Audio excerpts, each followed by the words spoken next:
Hello guys, welcome to 62nd episode of global and Indian affairs. तो चलिए 4 जुलाई के कुछ करंट इवेंट्स देख लेते हैं। सबसे पहला इवेंट क्या है? सबसे पहला इवेंट है यूएसए इंडिपेंडेंस डे 2023। कब सेलिब्रेट किया जाता है? 4 जुलाई को। ठीक है, so July 4 is celebrated as America's independence day. This year it will be 247 independence day for Americans. तो इस साल 247 इंडिपेंडेंस डे अमेरिका में सेलिब्रेट किया जाएगा। Holiday celebrates the Second Continental Congress unanimous adoption of the Declaration of Independence on July 4th, 1776. So July 4th, 1776 में एक declaration को adopt किया गया था जिसके अंतर्गत colonies separation from great Britain, मतलब यूएस में जितने भी कॉलोनीज थे उस टाइम पे उसका सेपरेशन फ्रॉम ग्रेट ब्रिटेन, ठीक है, इसको अडॉप्ट किया गया था। एंड 4 जुलाई 1777 को first independence day of US celebrate किया गया था। ठीक है, सो इसको थोड़ा सा ध्यान में रखिएगा। Congress passed a bill to make Independence Day federal holiday on 28 June 1870। The law was amended in 1941 to make it a paid holiday for federal employees. So बाद में जाके 1941 में ये एक पेड हॉलीडे भी बन गया for all the government employees. ठीक है, हमको क्या ध्यान में रखना है? यूएसए इंडिपेंडेंस डे कब सेलिब्रेट किया जाता है? 4 जुलाई को। चलते हैं नेक्स्ट इवेंट पे। Union Minister of Port, Shipping and Waterways and Ayush, Sarbananda Sonowal, laid the foundation stone of Inland Waterways Transport to be developed at Bogibeel in Dibrugarh, ठीक है, by the river Brahmaputra. So ये keywords है, इसको ध्यान में रखिएगा। Inland Waterways Transport at Bogibeel in Dibrugarh near river और on river Brahmaputra, ठीक है। टोटल कॉस्ट जो है इसका 46.6 करोड़ से। ठीक है, सो ये थोड़ा सा ध्यान में रखिएगा। क्वेश्चन ऐसा आ सकता है कि recently inland waterways transport terminal develop किया जाएगा बोगीबिल में, जो कि सिचुएटेड है कौन से डिस्ट्रिक्ट ऑफ असम में? डिब्रूगढ़ में। ठीक है, या फिर कौन से रिवर के ऊपर किया जाएगा? ब्रह्मपुत्र रिवर। टोटल कॉस्ट कितना है? 46.6 करोड़। चलते हैं नेक्स्ट इवेंट पे। स्वामी विवेकानंद पुण्यतिथि डेथ एनिवर्सरी। सो स्वामी विवेकानंद जी का डेथ एनिवर्सरी जो है 4 जुलाई को ऑब्जर्व किया जाता है। He was an Indian Hindu monk, philosopher, author, religious teacher and the chief disciple of Indian mystic Ramakrishna. ठीक है, आपको पता ही होगा इनके बारे में, काफ़ी फेमस है। ठीक है, एंड काफ़ी कुछ उन्होंने किया है इंडिया के लिए। So he was a key figure in the introduction of Vedanta and yoga to the Western world and is credited with raising interfaith awareness and bringing Hinduism to the status of a major world religion. Swami Vivekananda was born on 12 January 1863 and died on 4 July 1902. ठीक है, सो हमको खाली क्या ध्यान रखना कि स्वामी विवेकानंद का death anniversary कब है? 4 जुलाई को। ठीक है, वैसे क्वेश्चन मुझे नहीं लगता इसके ऊपर आएगा, बट ठीक है, इवेंट डिस्कस कर लेते हैं एक बार, ठीक है, जब आया है न्यूज़ में। सो ये है स्वामी विवेकानंद, जिनको नहीं पता है। चलते हैं नेक्स्ट इवेंट में। गुरु Purnima 2023। Guru Purnima is considered to be a religious Hindu festival which holds a significant place in Hindu religion. As per Drik Panchang, Guru Purnima is celebrated every year on Purnima Day, that is full moon day in the month of Ashada, July-August. This year it was observed on 3rd July. So इस बार Guru Purnima 3rd जुलाई को observe किया गया था and it is usually celebrated every year on Purnima day, that is in the month of Ashadha, July August. ठीक है, ये event भी आपके लिए जस्ट एज जनरल अवेयरनेस है। मुझे नहीं लगता है इसके ऊपर बेस्ड कुछ क्वेश्चन आ सकता है। ठीक है, Guru Purnima expresses Guru-Shishya relation across India, Nepal and Bhutan. This festival is majorly celebrated among Hindus, Buddhists and Jains. The day is officially celebrated as Teachers Day in Nepal. So Nepal में गुरु पूर्णिमा को teachers day के हिसाब से मनाया जाता है। ठीक है, According to Hindu mythology, it is believed that there was a sage named Parashar and his son was born on the auspicious day who was aware about all the kals, Bhutkal, Vartaman Kal and Bhavishya Kal. His name was Krishna Devapayana, better known as Vyasa or Ved Vyasa. So वेद व्यासा का जन्म basically Guru Purnima के दिन हुआ था। ठीक है, who edited the 4 Vedas into 4 parts to spread the knowledge as he knew people would become spiritual and religious inactive. That's why he is called as ancient guru and his birthday is celebrated as Guru Purnima और व्यासा पूर्णिमा. सो वेद व्यासा का जो birthday है उसको ही celebrate किया जाता है as Guru Purnima और व्यासा पूर्णिमा. सो इसको थोड़ा सा ध्यान में रखिएगा। चलते हैं नेक्स्ट इवेंट पे। The board of IDFC First Bank approved this merger with IDFC. So IDFC First Bank का merger हो गया है IDFC के साथ through an amalgamation scheme and the ratio of the deal has been fixed at 155:100. ठीक है, तो इसका मतलब हर एक 100 share of IDFC First Bank के अगेंस्ट में 155 share of the merged entity, ठीक है, वो दिया जाएगा. The merger is expected to increase the book value per share of IDFC First Bank by 4.9% based on audited financials as of March 31st, 2023. This will be the second major merger deal in the financial sector in 2023 after HDFC Bank's merger with Housing Development Finance Corporation. The merger of HDFC Bank and Housing Development Finance Corporation created the fourth largest bank in the world in terms of market capitalization. So इसको ध्यान में रखिएगा. HDFC and HDFC bank का जो merger हुआ था, that has created fourth largest bank in the world in terms of market capitalisation. इसके ऊपर क्वेश्चन आ सकता है, ठीक है. एंड सबसे टॉप में कौन है? JP Morgan Chase. सेकंड में कौन है? Industrial and Commercial Bank of China. And third में कौन है? Bank of America. ओके, चलते हैं नेक्स्ट इवेंट पे. Indian tennis player Yuki Bhambri. So ये हैं Yuki Bhambri. Clinched his first ATP tour title after winning the Mallorca Open 2023. ठीक है, मलोरका ओपन उन्होंने जीत लिया है. मलोरका ओपन में मेंस डबल्स जो है उन्होंने जीत लिया है with South African partner Lyot Harris. ठीक है, सो ये जो सेकंड है फोटो में, ये है Lloyd Harris. So Yuki Bhambri along with Lloyd Harris won the Mallorca Open 2023 men's doubles. अच्छा, इसको लियोट नहीं बोलेंगे, इसको लॉयड बोलेंगे, लॉयड हैरिस. ठीक है. Yuki Bamri has mostly partnered with competitor Saket Mainini in the men's doubles. So usually Yuki Bamri Saket Mainini के साथ ही पार्टनर करते हैं, बट इस बार उन्होंने लॉयड हैरिस के साथ पार्टनरशिप किया है. ठीक है. The duo won the Bangkok Open Challenger title back in January before claiming the Girona Challenger in Spain in April this year. So इस साल Yuki Bamri and Saket Mainini ने Bangkok Open Challenger title जीता, फिर Girona Challenger title भी जीता. ठीक है, doubles category में. Indian player also won their first grand slam match at the French Open 2023. So French Open में भी यूकी बाम्बरी एंड साकेत माइनिनी ने जो मेंस डबल्स इवेंट है उसमें जीता था. ठीक है. मेंस सिंगल जो है मलोरका ओपन में किसने जीता है? क्रिस्टोफर यूबैंक्स. सो ये है क्रिस्टोफर यूबैंक्स. ठीक है. सो इसको थोड़ा सा ध्यान में रखिएगा. मेंस डबल्स में Yuki Bhambri, Lloyd Harris, and men's singles में Christopher Eubanks in the Mallorca Open 2023. चलते हैं नेक्स्ट इवेंट पे. The head director general of the Food and Agricultural Organization Qu Dongyu was reelected as for a second term as the head of the UN agency. So Food and Agricultural Organization के जो director general थे कू दोंग्यो, उनको अब फिर से री elect कर दिया गया है. सो ये जिनको नहीं पता है, ये है कू दोंग्यो. पहले भी हम लोगों ने डिस्कस किया है, वापिस से रिकैप कर ले रहे हैं. सो FAO का हेडक्वार्टर कहाँ पे है? रोम, इटली में.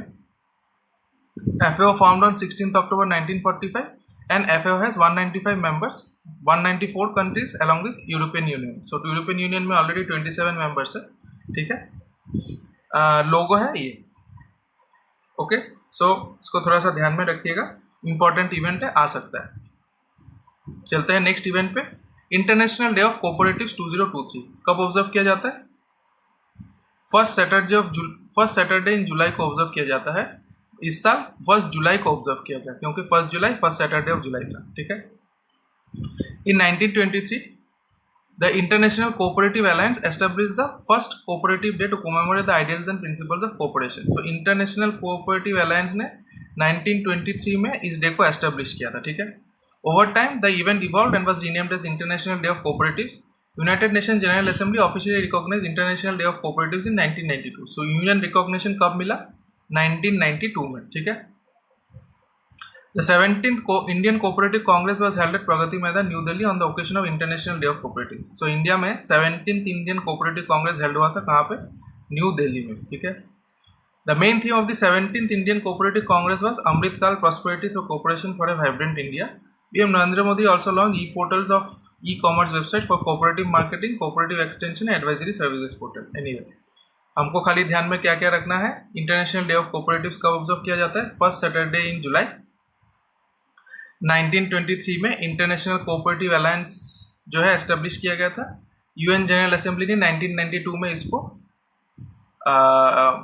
जो है रिकॉग्निशन दिया. And 17th Indian cooperative Congress India में कहाँ पे हुआ? न्यू दिल्ली में. ठीक है. इस साल का थीम क्या था? Cooperatives for sustainable development. ठीक है. चलते हैं नेक्स्ट इवेंट पे. State Bank of India introduce 34 transaction banking hubs at the top 21 district centres nationwide to offer prompt and efficient solution to customers. The hubs will provide comprehensive services and leverage connectivity within the SBI group. So SBI ने 34 transaction banking hubs establish किया है, ठीक है, इसको थोड़ा सा ध्यान में रखिएगा, क्वेश्चन आ सकता है recently which of the banks establish 34 transaction banking hubs, answer is SBI. Inauguration ceremony was conducted by Shri Dinesh Khara, chairman of SBI, as part of the 60th foundation day of celebration. So SBI का 60th foundation day celebration भी 1 जुलाई को observe किया गया, ठीक है. चलते हैं next event पे. State Bank of India appointed Kameshwar Rao Kodavanti who has been with the bank since 1991 as its chief financial officer. So CFO किसको बना दिया गया है? कामेश्वर राव कोदावंती को. सो इनका पिक्चर मुझे नहीं मिला तो इसीलिए मैं डाल नहीं पाया. चलते हैं नेक्स्ट इवेंट पे. Coal India Limited appointed PM Prasad as the chairman cum managing director. तो CMD किसको बना दिया गया है? कोल इंडिया का PM प्रसाद को, ठीक है. सो ये है PM प्रसाद. चलते हैं नेक्स्ट इवेंट पे. India first indigenously develop 700 megawatt nuclear power reactor at the Kakrapar atomic power project in Gujarat started commercial operations. So India का first indigenously develop 700 megawatt nuclear reactor कहाँ पे स्टार्ट किया गया या एस्टेब्लिश किया गया? गुजरात में, ठीक है. गुजरात की कौन से प्लांट में? काकरापार एटॉमिक पावर प्रोजेक्ट, ठीक है. सो इसको ये जो यूनिट एस्टेब्लिश किया गया इसको काप 3 भी बोला जा रहा है, ओके. सो इसको थोड़ा सा ध्यान में रखिएगा, काप 3, ठीक है. काप का मतलब Kakrapar atomic power project. This is a part of the NPCIL nuclear power corporation of India limited.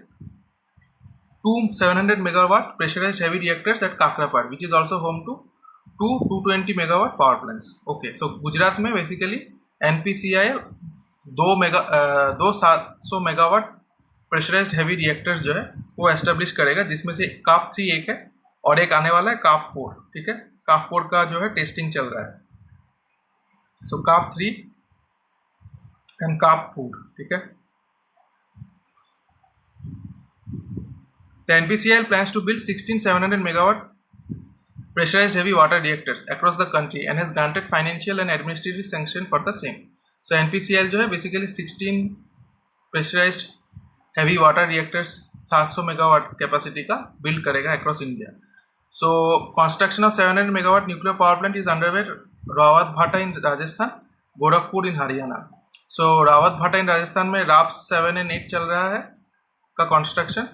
Gorakhpur में GHA VP 1 and 2 का कंस्ट्रक्शन चल रहा है.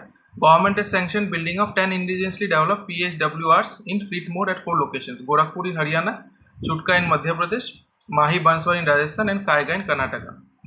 सो आप अगर कैलकुलेट करेंगे, गुजरात में 2, राजस्थान में RAPS 7 and 8 2 2 4 and Gorakhpur in Haryana में और 2, सो 6, और बाकी रह गया 10 जो है कहाँ पे होगा? गोरखपुर इन हरियाणा में होगा, चुटका इन मध्य प्रदेश में होगा, माही बंसवाड़ा इन राजस्थान में होगा, कायगा इन कर्नाटका. सो बाकी का 10 इन 4 लोकेशंस में किया जाएगा.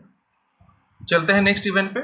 Government fiscal deposit for April में the first 2 months of the current fiscal narrowed to 11.8% of annual estimates to 2.10 trillion lakh crore from 12.3% a year ago. So 11.8% जो है इस बार अप्रैल मई में यानी करंट फिजिकल में फिजिकल डिफिसिट का एस्टिमेट्स आया है, ठीक है. This was largely due to a sharp jump in non tax revenue from interest payments and dividend among other sources and lower revenue spending which combine to offset a robust increase in capital expenditure and decline in net tax revenue.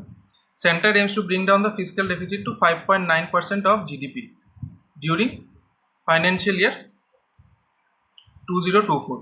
So 5.9% of GDP, ठीक है, during financial year 2024. तो इसको थोड़ा सा ध्यान में रखिएगा. सो 11.8% for current physical for the first 2 months and 5.9% जो है वो नेट टारगेट है बाय 2024. चलते हैं नेक्स्ट इवेंट पे. India's external debt rose marginally to $624.7 billion annually at end of March 2023. इसका मतलब फाइनेंशियल ईयर 2023 में $624.7 billion जो है इंडिया का एक्सटर्नल डेट है, ठीक है. Although the debt GDP ratio declined as per Reserve Bank data, the external debt to GDP ratio declined to 18.9% at end of March 2023 from 20% at end of March 2022. Okay, so debt to GDP ratio जो है वो कमा है, ठीक है. To 18.9% for current fiscal, मतलब sorry last fiscal. And of March 2023 में date to GDP ratio जो है वो कम आया है। अभी एक चीज़ हो सकता है कि या तो डेट कमा है, दूसरा चीज़ हो सकता है जीडीपी काफ़ी बढ़ गया है, जिसकी वजह से डेट टू जीडीपी रेशियो कम गया है। ठीक है, as per the data, long term debt with original maturity of above 1 year was placed at $496.3 billion, recording a decline. So long term debt जो है वो तो decline हो गया है, ठीक है, compared to 2022. Share of short term debt with original maturity up to 1 year in total external debt increased to 20.6% at end March 2023. But short term debt जो है वो increase हुआ है, ठीक है, from 19.7% end of March 2022. Similarly, the ratio of short term debt to foreign exchange reserve increased to 22.2% at end of March 2023. So date का जो दो कंपोनेंट है, long term date and short term debt, long term date decrease हुआ है, short term debt increase हुआ है. Loans remain the largest component of external debt with a share of 32.5%, followed by currency and deposit, state credit and advances and debt securities. So loans जो है सबसे largest component है of external debt. सो सबसे ज़्यादा component loans पे ही गया है, ठीक है. US dollar denominated debt remain the largest component of India's external debt. और जितने भी लोन्स लिए गए हैं वो सारे यूएस डॉलर में ही लिए गए हैं, ठीक है. सो इसको ध्यान में रखिएगा. So most of the loans have been taken in US dollar. So not just loans, even currency and deposit, state credit and advances, debt securities जो भी है, मोस्ट ऑफ देम जो है यूएस डॉलर में है, जिसके वजह से US dollar denominated debt is more in the external debt, ठीक है, with a share of 54.6% end of March 2023. Anyway, हमको क्या क्या ध्यान में रखना है इस इवेंट से? हमको ध्यान में रखना है कि इंडिया का एक्सटर्नल डेट करेंटली $624.7 बिलियन है फॉर फाइनेंशियल ईयर 2023, ठीक है. लोन्स जो है लार्जेस्ट कंपोनेंट है एक्सटर्नल डेट का, and most of the loans are in US dollar, ठीक है. चलते हैं नेक्स्ट इवेंट पे. According to latest data from RBI, India's current account deficit narrowed sharply to 0.2% in Q4 financial year 2022-23 to $1.3 billion owing to moderation in trade deficit and robust services exports. ठीक है. So India का current account deficit जो है for in Q4 of financial year 2023, ठीक है, 0.2% आया है. Current account balance recorded deficit of 2% of GDP in financial year 2022-23. So whole year का अगर मैं देखूँ तो 2% ऑफ जीडीपी है, ठीक है, with a deficit of 1.2% in 2021-22, as the trade deficit widened to $265.3 billion from $189.5 billion a year ago. As per Bob estimates, CAD is expected in the range of 1.2% to 1.6% of GDP in financial year 24. ठीक है. सो expect किया जा रहा है जो current account deficit है वो और थोड़ा कमेगा इन फाइनेंशियल ईयर 24, ठीक है, 1.2 से 1.6% होगा. In Q4, FDI recorded robust sequential rise to $6.4 billion, while net portfolio investment recorded an outflow of $1.7 billion in Q4. ठीक है. In Q4, there was an accretion to the foreign exchange reserves on a balance of payment basis to the tune of $5.6 billion as against a depletion of $16 billion in the same quarter of the previous fiscal. Net FDI inflows at $28 billion in 2022-23 were lower than $38.6 billion in 2021-22. So FDI inflow घट गया है for the whole year, but in Q4 FDI का जो inflow है so better था compared to last quarter, ठीक है. In 2022-23 there was a depletion of $9.1 billion of the foreign exchange reserve. So पूरा साल का अगर मैं देखूं तो foreign exchange reserves में actually depletion हुआ है, ठीक है. so इसको थोड़ा सा ध्यान में रखिएगा. so फर्स्ट पॉइंट हमको ध्यान में रखना है, सेकंड पॉइंट हमको ध्यान में रखना है, थर्ड पॉइंट हमको ध्यान में रखना है, एंड ये फिफ्थ पॉइंट हमको ध्यान में रखना है. अच्छा, ये जो है यहाँ पे इसको थोड़ा सा आप रीड कर लीजिएगा, ठीक है. ये आपको ऑलरेडी पता होगा, सो इसको रीड करके मैं वीडियो का लेंथ नहीं बढ़ाऊंगा. अगर नहीं पता है आप मुझे कमेंट पे बताइएगा, तो फिर मैं इसका एक सेपरेट सेशन लेके आपको बता दूंगा, एक्सप्लेन कर दूंगा, ठीक है. चलते हैं नेक्स्ट इवेंट पे. New Zealand became the first country to implement a ban on the thin plastic bags commonly use by supermarket customers to collect fruit and vegetables. So New Zealand जो है वो फर्स्ट कंट्री बन चुकी है to ban thin plastic bags, ठीक है. New ban with effect on 1 July will also extend to plastic straws and silverware as the government expands this campaign against single use products.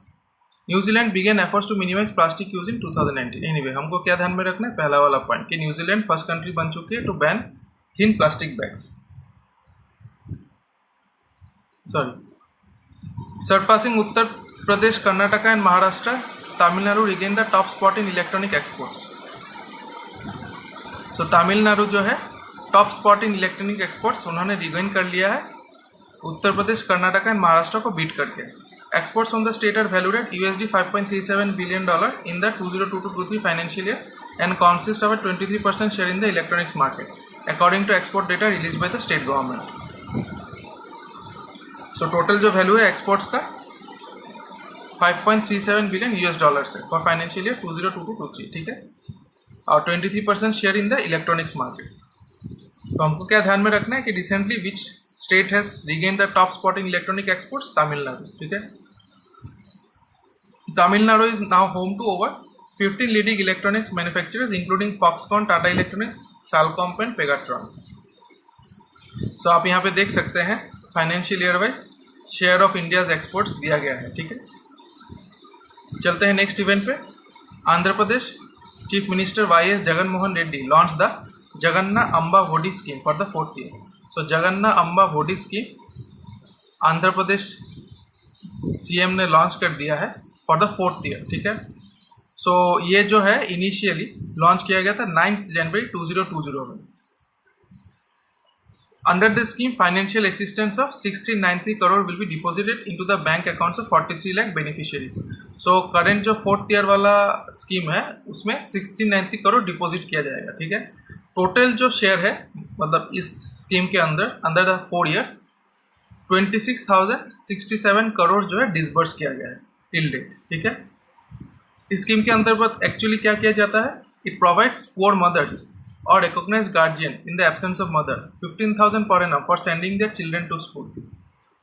So हर महीने 15,000 रुपये जो है जो बच्चे हैं उनके माताओं को दिया जाता है ताकि वो अपने बच्चों को स्कूल भेज पाए, ठीक है. सो ये 15,000 रुपये में 2 कंपोनेंट होता है. 1,000 रुपये का वो होता है इंस्टॉलमेंट जो गवर्नमेंट जो है डायरेक्टली स्कूल अथॉरिटीज़ को पे करती है एंड बाकी 14,000 रुपये जो है वो इन मदर्स को मिलता है, ठीक है. The objective of this scheme is to enhance access to school, ensure equity, assuring quality education, improve attendance, retention, achieve better learning outcomes and from the overall development of the child from classes 1 to 12. Anyway हमको क्या ध्यान में रखना है? Jaganna Amma Vodi scheme Andhra Pradesh के साथ associated है.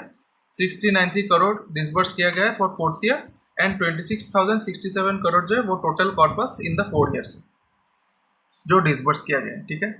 चलते हैं नेक्स्ट इवेंट पे. Popular children's writer Michael Rosen was announce as the winner of PEN Pinter Prize 2023. So Michael Rosen को मिल गया है PEN Pinter Prize 2023. Some of Rosen's notable works include we are going on a bear hunt, sad book, many different kinds of love among others. Named in honor and memory of English writer Harold Pinter, the Pen Pinter Prize is a prestigious award which is given to a writer who reflects a fierce intellectual determination to define the real truth of our lives and our societies. The annual award is open for writers from the UK, Ireland और the Commonwealth. So ये award जो है 3 countries से दिया जाता है, या तो यूके या आयरलैंड या फिर कॉमनवेल्थ नेशंस, ठीक है. हमको क्या ध्यान में रखना है? माइकल रोजन को मिल चुका है पेन पिंटर प्राइज 2023. सो ये है Michael Rojan. Since the beginning of May, violence has erupted mainly between the valley-dwelling majority Metis and hills-dwelling Kuki-Zomi groups after the old Métis demand for inclusion in the list of scheduled tribes escalated dramatically. So आपको पता ही होगा मणिपुर में recently Manipur जो news में था recently because of Kuki Meitei violence, ठीक है. So during his visit to Manipur, as violence raised in the state, Home Minister Amit Shah met with Mera Paibis as part of his meetings with various civil society groups. So Home Minister actually meet किए थे मेरा पाइबिस नाम के एक group से. So मेरा पाइबिस जो है उसका उद्देश्य क्या है, एक्चुअली क्या कॉम्पोजिशन है इस ग्रुप का, उसको लेके इस आर्टिकल में डिस्कस कर रहे हैं. सो मेरा पाइबिस जो है are the mothers of Manipur, basically coming from Meitei community, who come from all sections of society in the Imphal Valley. So all sections मतलब high class, middle class, low class, सब sections है, are widely respected and represent a powerful moral force. The Mera Paibis are loosely organized, usually led by groups of senior women, but have no rigid hierarchy or structure or any overt political leanings. So ये politically inclined group नहीं है, but अगर मणिपुर में कुछ भी किसी भी तरीके का कोई इशू होता है, ठीक है, तो ये मेरा पाइबिस जो है यानी मणिपुर में जितने भी मदर्स हैं, ठीक है, वो सब मिलके एकजुट होके अपोज करती है कोई भी इशू, ठीक है, अपोज करती है या अपना लेट्स से ओपिनियन व्यक्त करती है, ठीक है। They may become more visible during certain times, but their presence and importance in Manipuri civil society are permanent and palpable, and their role as society's conscience keepers is widely acknowledged. Okay, so question ऐसा आ सकता है कि मेरा पैबीज जो है कौन से state के साथ एसोसिएटेड है, ठीक है। सो एसोसिएटेड है मणिपुर स्टेट के साथ, या फिर कौन से ग्रुप के साथ एसोसिएटेड है या ट्राइब के साथ एसोसिएटेड है, मैती ट्राइब के साथ, ठीक है। The Meira Paibis was formed in 1977। So ये ग्रुप जो है बेसिकली इनिशिएट हुआ था 1977 में। One of the largest grass roots movement in the world, its initial focus of fighting alcoholism and drug abuse has now expanded to countering human rights violation and the development of society at large, ठीक है। Very nice. पहुंच गए हैं हम हमारे last event पे। पंडित Shri Baul Samrat Pandit Purnadas Baul was presented with international performing arts festival lifetime achievement award. So Pandit Purnadas Baul ji को मिल गया है lifetime achievement award of international performing arts festival, ठीक है। So IPAF lifetime achievement award किसको मिल गया है? पंडित पूर्णदास बाउल को, for contribution to traditional Baul music on the world stage, ठीक है। He was first acknowledged as Baul Samrat in 1967 by Dr. Rajendra Prasad, first president of independent India. The IPF was held in Kolkata. Okay. आप just ध्यान में रखिएगा, पंडित पूर्णदास को मिल गया है IPAF lifetime achievement award. तो चलिए गाइस कुछ क्वेश्चंस आज का ट्राई कर लेते हैं। So, सबसे पहला क्वेश्चन है, International Day of Cooperatives is observed on. So 2023 में 1 जुलाई में ऑब्जर्व किया गया था, but usually first Saturday of July, ठीक है, फर्स्ट सैटरडे ऑफ जुलाई में ऑब्जर्व किया जाता है, इसको ध्यान में रखिएगा। USA Independence Day is observed on 4 July. Who among the following was re-elected as the head of the Food and Agricultural Organization? Qu Dongyu. Which of the following countries recently banned thin plastic bags? New Zealand. Which of the following banks recently introduced 34 transaction banking hubs to offer prompt and efficient solution to customers? SBI. Who among the following was recently appointed as the CEO of SBI? Kameshwar Rao Kodavanti.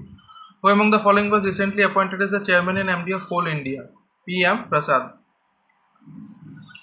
Recently, the merger of each among the following created the fourth largest bank in the world in terms of market capitalization. HDFC Bank and HDFC.